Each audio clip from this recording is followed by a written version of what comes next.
ஜல்லிக்கட்டு காளை போல காவல் நிலைய வாசலில் நின்று கால்களால் தரையை தேய்த்து கொண்டு போலீசாருக்கு சவால் விட்டு மது பிரியர்களுக்காக காவல் நிலையத்தில் நியாயம் கேட்ட குடிமகன் இவர்தான். தனியா போய் கேட்டா அது தகராறு, தண்ணியோட போய் கேட்டா அது வரலாறு.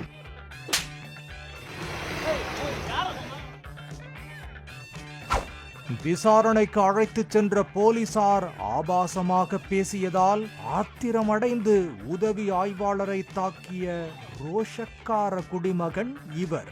அந்த பையனுக்கு பயம் இல்லை. இந்த இரு சம்பவங்களும் அரங்கேறியது கிருஷ்ணகிரி மாவட்டம்.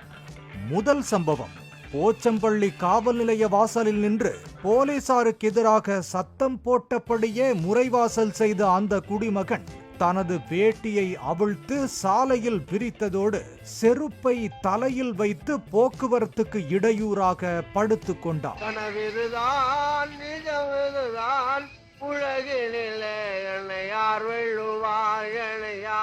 சாலையில் கால் மேல் கால் போட்டு படுத்துக்கொண்டு அட்ராசிட்டி செய்த குடிமகன் மீது சைலன்சரால் வாகன ஓட்டி ஒருவர் உரசி சென்றதால் சூடு தாங்காமல் எழுந்து செருப்பை கையில் எடுத்து வாகன ஓட்டியை அடிக்க ஓடினார் குடிமகன்.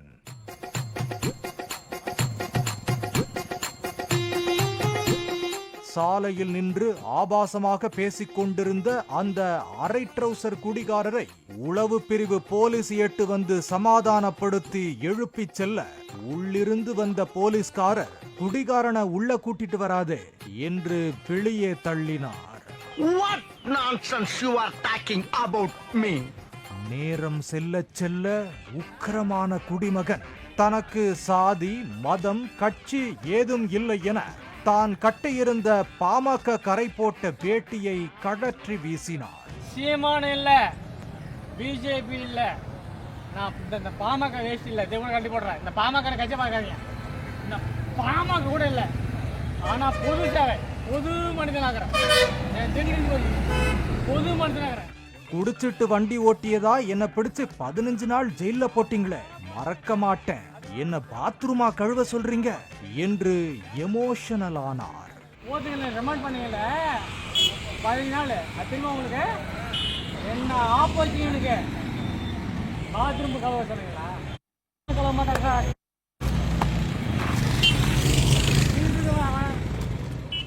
அவரை சமாதானப்படுத்த முயன்ற போது இன்ஸ்பெக்டர் அம்மா தனக்கு 700 ரூபாய் தான் ஃபைன் போட்டாங்க, வண்டியை வெளியில எடுக்க வக்கீல் செலவு 27,000 ரூபாயானது. குடிச்சிட்டு வண்டி ஓட்டினா பிடிக்கிறீங்கல்ல, டாஸ்மாக் கடையில பாட்டிலுக்கு 20 ரூபாய் அதிகமா பணம் வாங்குறான், வாங்க அதையும் பிடிங்க என்றார்.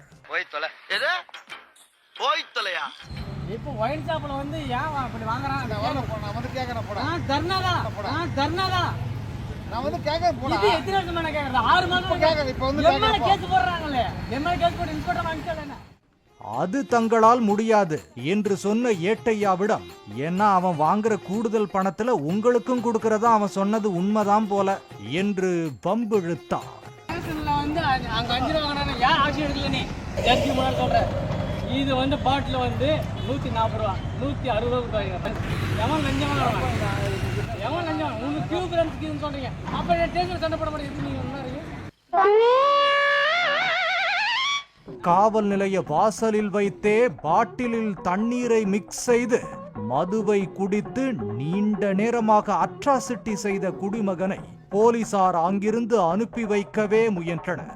அவர் மீது எதற்காக நடவடிக்கை எடுக்கவில்லை என்று கேட்டதும், மாசத்துக்கு ஒரு தடவை அவர் இப்படித்தான் போதையில வந்து எங்களை மிக கேவலமா பேசி செல்வாரு, நாங்களும் அவரை சத்தம் போட்டு அனுப்பி வைப்போம் என்று கூலாக கூறி சென்றார். நான் நியாயத்தை தட்டிக்கிறேன். தப்பு பண்றாங்க, நாங்க பண்ண கவர்மெண்ட் போய் கேள்றோம், அங்க போய் கடையில கொடுக்குறாங்க, அங்க போய் கேள்றோம். அவன் வேற யாரும் இல்ல சிம்ரன், அவன் என்னோட காலேஜ் ஃப்ரெண்டு. இரண்டாவது சம்பவம், பர்கூர் பேருந்து நிலையத்தில் இருசக்கர வாகனத்தில் ஆக்சிலேட்டரை முறுக்கி பெண்களுக்கு தொந்தரவு கொடுத்ததாக வல்லரசு என்பவரை போலீசார் விசாரணைக்கு அழைத்து சென்றனர். அப்போது உதவி ஆய்வாளர் தன்னை ஆபாசமாக பேசிவிட்டதாக கூறி அவரது கன்னத்தில் வல்லரசு ஓங்கி குத்தியதால் பரபரப்பு ஏற்பட்டது.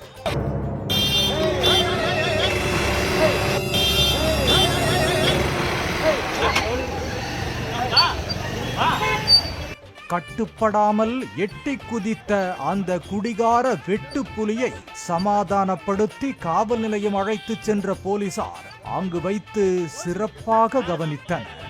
பாலிமர் செய்திகளுக்காக ஊத்தங்கரை செய்தியாளர் அருண் மற்றும் வேல்ராஜ்.